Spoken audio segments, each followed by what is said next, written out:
අයිබෝන් ළමයි සුබ දවසක් වේවා ඔයගොල්ලන් හැමෝටම. ෆ්‍රැන්ක්ස් කතා කරන්නේ ඔයගොල්ලන්ගේ ICT උගන්වන සර්. අද අපි 10 වසර ඔපරේටින් සිස්ටම් කියන පාඩමේ 4 වෙනි චැප්ටර් එක තමයි කතා කරන්නේ. Service of the operating system. මෙහියුම් පද්ධතියක තියෙන සේවා මොනවාද? ඒ යටතේ පරිගණක මෙහියුම් පද්ධතියක කාර්යභාරය. මොකද්ද මේ OS එකේට තියෙන ඩියුටි එක? එහෙම නැත්නම් රෝල් එක. The role of a computer operating system. Operating system එකක් කියලා කියන්නේ අපි කිව්වා පරිගණකයේ තියෙන ප්‍රධානම පාලක වැඩසටහන. ඒතර මෙයා තමයි අපිට මේ පරිගණකයේ තියෙන ධෘණාංග සහ user hardware සහ user අතර තියෙන connectivity එක හදලා දෙන්නේ. සම්බන්ධතාවය. communication එක හදලා දෙන්නේ. මොකද hardware තේරෙන්නේ අපි කියන දේ. අපි දෙන කමාන්ඩ් එක හાર્ඩ්වෙයාර් වෙත අරන් ගිහිල්ලා මේක ඇක්ටිව් තත්ත්වයට පත් කරන්නේ ඔපරේටින් සිස්ටම් එක. මෙහියුම් පද්ධතිය. The operating system is a software which manage the hardware and other software in a computer system. It provide services to other software. Computer එකේ තියෙන hardware ටික manage කරන්නත් ඕනේ. ඒ වගේම අපි වැඩ කරන අනෙකුත් application software, so like that Word, Excel, Access, PowerPoint ඒ වගේ අනෙකුත් software manage කරන්නත් ඕනේ. interfaces අපිට හරි ගස්සලා දෙන්න ඕනේ. ඒවා load කරන්න ඕනේ, screen එකට අරන් දෙන්න ඕනේ. right. ඒ වැඩ ටික manage කරන්නත් ඕනේ. පරිගණක මෙහෙයුම් පද්ධතියක් විසින් ඉටු කරනු ලබන කාර්යයන් දෙකක් තියෙනවා. what are the main role? right. First one is manage the hardware of a computer. right. computer එකේ තියෙන hardware components නේ නැත්නම් devices ටික manage කරන එක. Another one is providing user interfaces. right. දැන් hardware ටික manage කරන එක අපිට පේන්නේ නැහනේ. එයා ඒක manage කරන්නේ. අපි කරන්නේ අපේ interface එකක් තියෙනවනේ වැඩ කරන්න. මොකක් හරි screen එකක් තියෙනවනේ අපිට click කරන්න, double click කරන්න, open කරන්න මොන හරි දෙයක් කරන්න interface එකක් අපිට අර තියෙන්න ඕනේ screen එකේ. නැත්නම් screen එකේ කළු පාට තිබුණොත් අපි දන්නේ නැහැනේ මොකද්ද වෙන්නේ කියලා. එහෙනම් එයාගේ ඊළඟ role එක තමයි main character එක තමයි providing user interfaces. දැන් Word ගත්තම Word එකේ interface එකක් තියෙනවා. Windows ගත්තම Windows interface එකක් තියෙනවා. graphical user interface එකක්. my computer කියලා icon එකක් තියෙනවා. recycle bin එකක් තියෙනවා. software වල icons අපිට පේන්න තියෙනවා. ඉතින් මේවට කියනවා interfaces. මොකක් හරි click කරාම window එකකින් අපිට එන්නේ. ඒකත් interface එකක්. right. දැන් මගේ interface එක ඔයගලන්ට පේන්නේ නැහැ. නේද? මගේ voice එක විතරයි ඇහෙන්නේ. right. එහෙනම් මගේ interface එකක් මෙතන නැහැ නේද? ඔව්. ඉතින් දැන් තේරෙනවා interface එකක් කියන්නේ මොකක්ද කියලා. එහෙනම් මේ provide කරන එක user interfaces එයාගේ main role එකක්. එහෙනම් manage the hardware and computer. Another one is providing user interfaces. right.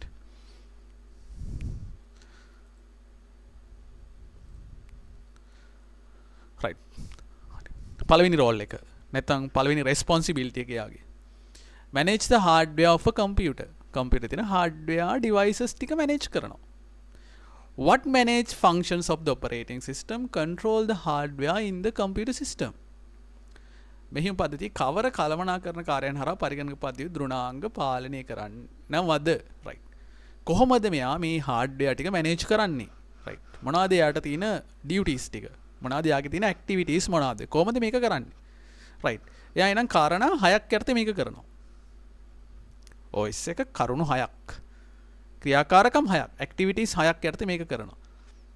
process management, memory management, device management, file management, security management and network management.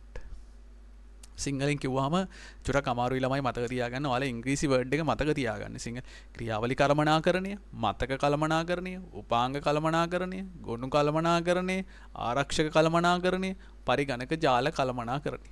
right. නිකන් හිතන්නකෝ ගොනු කළමනාකරණය. right. කවුරු හරි මේක අහන් හිටියොත් එහෙනම් මොකද වෙන්නේ? එන අවුලක් එතන. right. ඉතින් ඒක නිසා මේ සිංහල වචන වල පොඩි mistake තියෙනවා. මේක අපිට හරියට familiar නැති ගතියක්. නමුත් අපි English word එක පාවිච්චි කරන එක ගොඩක් අපිට ලේසි, මතක තියාගන්නත් ලේසි. විශේෂයෙන් මේවා මතක තියාගන්නත් එපයි. නැත්නම් ඔයගොල්ලෝ කොහොමද මේ විෂයක් තියෙන හැම දෙයක්ම මේ විදිහට මතක තියාගන්නේ? ඒ නිසා මතක තියාගන්න process management, memory management, device management, file management, security management and network management කියලා. හරි. දැන් අපි මේක එකක් ගැන කතා කරමු ඊළඟ ස්ලයිඩ් වලින්. හරි මුලින්ම බලමු මොනවද මේ process management කියලා කියන්නේ. right දැන් අපි මොනවා හරි command එකක් දුන්නා මේක process වෙනවා. නේද? right. ඒතර මේ අර්ථය මොනවද අයිති වෙන්නේ? මධ්‍යසැකසුම එකකේ කාලය වෙන් කර ගැනීම. allocation of time in the central processing unit. right. අපි command දෙක තුනක් දෙනවා. ගණන් ටිකක් හදනවා, සින්දුවක් අහනවා වෙන්න පුළුවන්. ඒතර මේ ටික එක්කම processor එකට යන්නේ එක අවස්ථාවේ. ඒකේ මුලින් මොකද්ද කරන්නේ? ඊළඟට මොකද්ද කරන්නේ? මේ දෙකම එකට කරනවාද? එහෙනම් කොහොමද අපි මේ processor එක allocate වෙන්නේ? time allocate වෙන්නේ කොහොමද කියන එක තමයි මෙතනදී අදහස් කරන්නේ. allocation of time in the central processing unit. Another one is extracting the amount of memory required for a processor from the primary memory. ඊළඟට මේ වැඩේ කරන්න අපි ස්ක්‍රීන් එක අරන් දෙන එකත් RAM එකෙන් කරන්නේ. ස්ක්‍රීන් එක මතක තියාගන්න එකත් RAM එකෙන් කරන්නේ. එහෙනම් RAM එකෙන් මේ සඳහාත් යම් කිසි කොටසක් වෙන් කර ගන්න ඕන මේ ක්‍රියාවලියට ඇක්ටිවිටි එකක් කරන්න. එහෙනම් ඒක කරන්නේ මෙන්න මේ process management යටතට තමයි මේ කාරණාව අයිති වෙන්නේ. allocation of input and output unit for relevant process. අදාළ ක්‍රියාවලිය සඳහා ආදාන ප්‍රතිදාන එකක වෙන් කිරීම. right. මොනවායි process එකක් අපි දුන්නොත් අපි input device එකකින් නම් මේ command එක දෙන්නේ input device එක manage කරන්න ඕන. printer එකට නම් මේ command එක දෙන්නේ output device එකක්.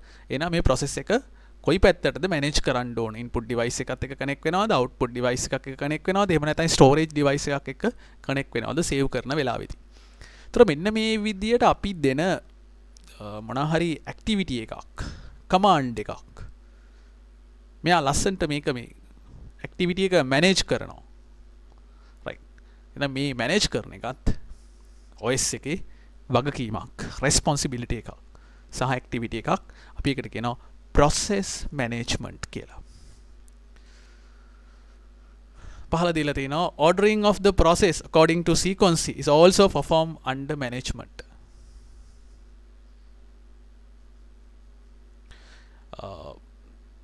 කාර්ය නියමිත ආකාරයෙන් පෙළ ගැසීමට කටයුතු කිරීමෙන් එනම් ක්‍රියාවලිය අවශ්‍ය පරිදි එකක් පසුපස එකක් ලෙස සිටින සකස් කිරීමත් ක්‍රියාවලිය කළමනාකරණය යටතේ මෙහියුම් පද්ධතියක් විසින් කරනු ලබයි. එකකට පස්සේ දෙක කමාන්ඩ් එකක් කරන නැත්නම් මේ දෙකම එකට කරගෙන යන්න ඕනිදී ඕන සමහර කමාන්ඩ්ස් තියෙනවා දෙකම එකට වෙන්න ඕනේ. උදාහරණයක් විදිහට අපි song එකක් අහන ගමන් type කරනවා නම් type එකත් වෙන්න ඕනේ song එකේ background එක ඇහෙන්න ඕනේ. එහෙනම් මේ process එක එක වෙලාවෙ කරගෙන යන්න ඕනේ. ඔයගොල්ලන්ට තේරෙන්නේ සමහරලාට මේ අපි කමාන්ඩ් දෙක තුනක් එකට දුන්නාට පස්සේ මොකද වෙන්නේ? සිස්ටම් එක ස්ටක් වෙනවා වැඩ කරන්න නැති යනවා හිර වෙනවා. right. එහෙනම් එතනදී මොකද වුනේ? යාට මේක දරා ගන්න බෑ මේකේ. මෙමරි එකට මේක දරා ගන්න බෑ. ඒක නිසා තමයි අපි චොටක් එක කමාන්ඩ් එකක් දීලා චොටක් වෙලා ඉන්නේ. ඒතර මේක depend on the OS, depend on the computer speed, depend on the RAM. RAM එකත් එක්ක තීරණය වෙන කාර්යය මේක ගොඩක් ගැඹුරට කතා කරන්න පුළුවන් ළමයි. නමුත් අපි යම් මට්ටමකින් නවත්ත ගමු. නැත්නම් වීඩියෝ එක ගොඩක් දික් වෙනවා. right. අපි යන් ඊළඟ ස්ලයිඩ් එකට. හරි. උදාහරණයක් දීලා තිනවා.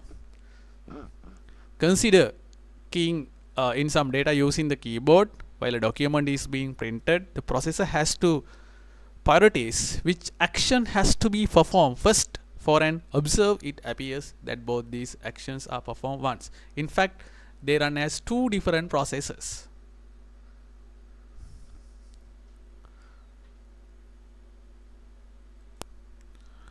හොඳයි. අපි ඊළඟට බලමු memory management සම්බන්ධ. මතකයේ කොහොමද කළමනාකරණය කරන්නේ? Memory, we specially talk about RAM, random access memory. RAM means random access memory. తాවකාලික මතකය නැත්නම් ප්‍රාථමික මතකය. එහෙම නැත්නම් මේකට කියනවා වෙනස් වන සුළු මතකය කියලා. Play a major role during the functioning of the computer. The input data are stored in the RAM before being transferred to the CPU and the process data.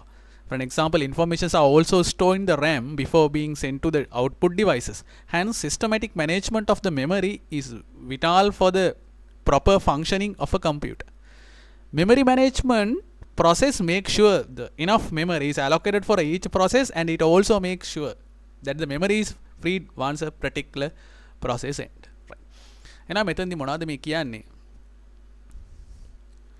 ආදානය කරනු ලබන සියලුම දත්ත මධ්‍යසැකසුම ඒකකයේ වෙත ගමන් කරන තෙක් රඳව ගන්නේ. right. අපි මොනාර එකක් ඉන්පුට් කරාම ඉන්ෆර්මේෂන් එකක් ඒක ප්‍රොසෙස් කරන්න ප්‍රොසෙසර් එකට යනවනේ. right. ප්‍රොසෙසර් එකට යනකම් ඒ ටික කොහෙද තියාගන්න ඕනිනේ. ඒ ටික තියාගන්න එකත් මෙමරි මැනේජ්මන්ට්. ඒක තියාගන්නේ කොහෙද? RAM එකේ තියාගන්න. රයිට්. ඊළඟට සකස් කරනවා CPU එකේ. ඕකේ. ඊට පස්සේ මොනවද කරන්නේ? අවුට්පුට් කරන්න ඕනේ ඉන්ෆර්මේෂන් එක. නේද? අවුට්පුට් ඩිවයිස් වලට යවන්න ඕනේ. එතකොට මේක යන ටයිම් එකක් තියෙනවනේ. ඒ ටයිම් එකෙත් කවුද මේක තියාගෙන ඉන්නේ? මේ ප්‍රොසෙස් කරපු ඉන්ෆර්මේෂන් එක කරන්නේත් RAM එක. එහෙනම් RAM එකට මේ විදිහට ඕඩර් එක දෙන්නේ. මේක මේ විදිහට කරන්න කියලා ඕඩර් එක දෙන්නේ OS එකේ. රයිට්. මේකද මොකද කරන්නේ? ක්‍රියාවලිය සඳහා මතකයේ වෙනු නැති විය හැකි ගැටුම් වළකාලමින් ක්‍රියාවලිය සඳහා අවශ්‍ය කරන මතකයේ වෙන් කර දීමත් එම ක්‍රියාවලිය අවසානයේදී මතකයේ නිදහස් කිරීමට අවශ්‍ය කටයුතු සිදු කිරීමත් මතක කළමනාකරණය සිදු කරයි. දැන් වැඩේ කරලි වුණාට පස්සේ මෙමරි එක ක්ලීන් වෙන්නත් ඕනි. නැත්නම් තව එකක් RAM එකට ආවට පස්සේ RAM එක පිරෙනවනේ. එතකොට අපිට වැඩ කරගෙන යන්න බැරි වෙනවා. කම්පියුටර් එක ස්ටක් වෙන්න පුළුවන්, ස්ලෝ වෙන්න පුළුවන්. එහෙනම් මේ වැඩේ වුණාට පස්සේ RAM එක ක්ලීන් කරලා දාන්නත් ඕන. රයිට්. ඒතර මෙන්න මේකත් ලොකු වැඩක්. මේජර් රෝල් එකක්. රෙස්පොන්සිබිලිටි එකක්. එහෙනම් ඒක කරන්නේත් OS එක. අපි ඒකට කිව්වා මෙමරි මැනේජ්මන්ට්. හරි.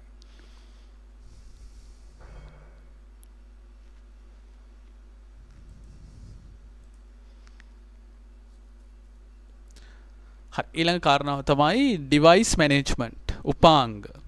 ඩිවයිස් කියලා කියන්නේ මොනවාද? Hardware devices. අපි කොහොමද මේක බෙදන්නේ? Input device, output device, memory සහ ප්‍රොසෙසර්. ඔය ටික තමයි තියෙන්නේ ඩිවයිසස් වලට. එහෙනම් මෙන්න මේ ඩිවයිසස් ටික මැනේජ් කරනවට අපි කියනවා ඩිවයිස් මැනේජ්මන්ට් කියලා. රයිට්. කොහොමද මැනේජ් කරන්නේ? Device management, there are several peripheral devices connect to a computer system. සාමාන්‍ය දෙයක් අපි දන්නවා. peripheral devices සම්බන්ධ වෙලා තියෙනවා කම්පියුටර් එකට. The operating system is responsible for the management of those devices. යාගේ responsibility එක තමයි manage කරන්න මේ විවිධ වර්ගයේ devices ටික. Device controls are used to control the peripheral devices, whereas device drivers are used to control software components. ඒතර මේ device drivers වලට අපි කියන්නේ printers, scanners, right. එතකොට ගත්තොත් එimhe sound card, VGA card මේ වගේ peripheral devices control කරන්නේ ඒකටම එන firmware එකක් එනවා. නැත්නම් software එකක් එනවා. driver software කියලා. It is called driver software. එහෙනම් මේ driver software connect කරලා මේ devices ටික control කරන එක තමයි device management කියලා කියන්නේ. For example, if you want to use newly bought printer to work properly, you need to install the relevant device drivers on the operating system. If you do not install the driver, you may not be able to get the full features of the printer. So like this, such as a printer on both sides of the paper. කියන්නේ printer දෙපැත්තෙම print වෙන option එකක් තියෙනවා නම් අපි අනිවාර්යෙන් print එක install කරලා තියන්න ඕන software එක. ඒක නැති වුණත් අපි අනිවාර්යයෙන්ම print එකක් ගෙනලා connect කරා නම් යාට අදාළ කරන software එක අපි install කරන්න ඕනි. ගොඩක් වෙලාවට දැන් printers දෙනකොටම brand new printer එකක් ගනිද්දිම drive එකක් දෙනවා. CD එකකින් drive එක දෙනවා. එහෙම නැත්නම් ඒගොල්ලන්ගේ site එකෙන් download කරගන්න පුළුවන් drive එක. මේ drive එක හරියට download කරගෙන computer install කරාට පස්සේ තමයි එයා identify කරන්නේ OS එකෙන් එයාට සම්බන්ධ කරලා තියෙන device එක මොකද්ද? printer එකක් තමයි. නමුත් ඒක Canonද, Epsonද, නැත්නම් වෙන brand එකක්ද, වෙන model එකක්ද කියලා අඳුනගත්තට පස්සේ තමයි එයාට communicate කරන්න පුළුවන් output device එකක්. එහෙම නැත්නම් printer එකත් එක්ක හරියට. එතකොට තමයි අපි print out එකක් දුන්නම හරියට print වෙන්නේ. printer එකේ තියෙන performance උපරිම ගන්න පුළුවන්. features එක්කම active වෙලා තියෙන්නේ. ඒක ගොඩක් වැදගත් කාර්යයක්. important fact එකක් මේක. ඒක නිසා මෙන්න මේ driver software සුත් අපි install කරාට පස්සේ ඒ හරහා connectivity එක හදලා දෙන්නේ අපිට මෙන්න මේ operating system එක.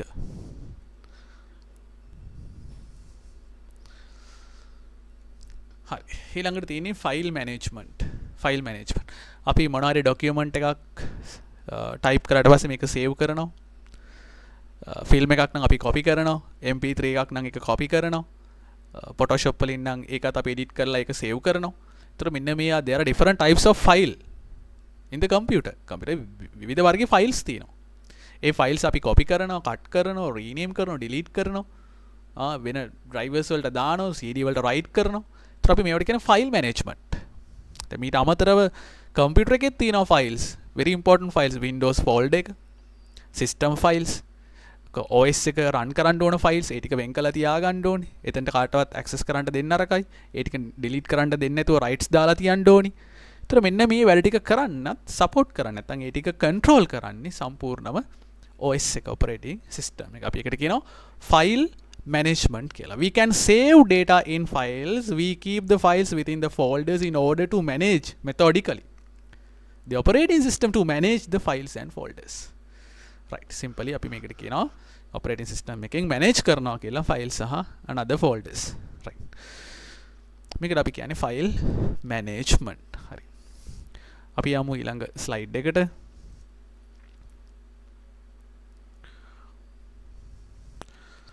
හොඳයි. අපි බලමු කොහොමද මෙහෙයුම් පද්ධතියකින් මේ files කළමනාකරණය කරන්නේ කියලා. Write down the file management services performed by the operating system. නව ෆයිල් සකස් කිරීම හා ඒවා නිසි ලෙස ස්ථානගත කිරීම. Making a new files and saving them at suitable places. දැන් අපි Word එකේ මොන හරි document එකක් type කරනවා අපි save කරන්න කියලා කියනවා. එතකොට save button එක click කරුව ගමන් screen එකට එන්නේ my document කියන folder එක තමයි default. By default එන්නේ my documents. එහෙනම් මේක change කරලා අපි එතන drop down එක click කරලා hard disk එක D එක C එක හෝ D එක හෝ pen drivers select කරන්න අපිට interface එකක් අරන් දෙනවා. Right. එතකොට මෙන්න මේක කරන්නේත් OS එකේ. Making new files and saving them at suitable places. Deleting the unnecessary files. කම්පියුටරේ එදිනෙදා වැඩ කරද්දී cache files හැදෙනවා. ඒතකොට මේවා delete කරලා දාන්නත් ඕනි. temporary files කියලා කියනවා. මේ temporary files delete කරන්නේත් OS එකේ. එහෙම නැත්නම් අපි මොන හරි file එකක් delete button එක click කරලා නැත්නම් file එක select කරලා delete key එක press කරලා delete කරාම message එකක් එනවා do you want to delete. ඒතර yes කියන එක මේ message එක එන්නේ අපි yes කියන එක click කරන්න message box එකක් එන්නේ පයින්. ඒක ගෙනල්ලා දෙන්නෙත් අපිට මෙයා OS එක තමයි ගෙනල්ලා දෙන්නේ. Arranging the folders in order and deleting the unnecessary folders. අනවශ්‍ය අපි delete කරාම delete වෙන්නේ අපිට යම් කිසි order එකකට A to Z order එකට. large icon, small icon මේ විදිහට appearance එක පවා වෙනස් කරන්න support කරන්නේ නැත්නම් ඒකට order එක දෙන්නේ. ඒ ටික අපිට arrange කරලා දෙන්නේ. පහසුකම් ටික සපයන්නේ operating system එකේ. Rename the files and folders. අපි rename කරාම rename වෙනවනේ files and folders. Right. ඒක කරන්නේත් කවුද? OS එක. Changing the storage location files and location of the files and folders. Right. අපි එක තැනකට ෆයිල් එකක් save කරාම අපිට ඕන නම් අපි ඒක copy කරලා වෙන තැනකට ගන්නවා. change කරනවා නැත්නම් cut කරලා ගන්නවා. අපි කරනවා move කරනවා කියලා. එහෙනම් ඒකට support කරන්නේත් ඒක කරලා දෙන්නේත් කවුද? OS එක. අවශ්‍ය අවස්ථාවලදී අවශ්‍ය කරන ගොනු උපස්ථකිනි backups very important fact එකක් මේක. very important thing. Right. backup කරන එක අපිත් backup කරනවා. නැත්නම් හදිසියෙ hard disk damage වුණොත් එහෙම අපි කරපු documents එක්කම ඉවරයි. presentations ඉවරයි. videos ඉවරයි. ඒක නිසා within an every weeks මොනා කරන්න ඕනද අපි backups කරන්න ඕන data එක. ඔයාලට මේක ලොකු issue එකක් නැහැ. ගොඩක් වෙලාවට ඔයාලා company එකක් එක්ක වැඩ කරද්දි තමයි මේක ගොඩක් වුමනා වෙන්නේ. business එකක් කරද්දි company එකක් එක්ක වැඩ කරද්දි අපි data backups කරන්න ඕන. එහෙනම් backup කරන්න data support කරන්නේ නැත්නම් මේ facility එක අපිට අරන් දෙන්නෙත් කවුද? OS එක. Creating backups of the files and folders as needed. අවශ්‍ය කරන. හරි. එහෙනම් අපි අදට මේ ටික හොත්තට රීඩ් කරන්න දෙතුන් පාරක් ප්ලේ කරන්න පෝස් කරන්න අවශ්‍ය කාරණා ටික ලියා ගන්න හොඳට පාඩම් කරගන්න. ගොඩක් වැදගත් පාඩමක් ඔයාලගේ සිලබස් එකේ තියෙන. අපි ඊළඟ chapter එකෙන් හම්බෙමු. එහෙනම් ඔයගොල්ලන් හැමෝටම බොහොම ස්තුතියි. ඒ වගේම පරිස්සමින් ඉන්න. right.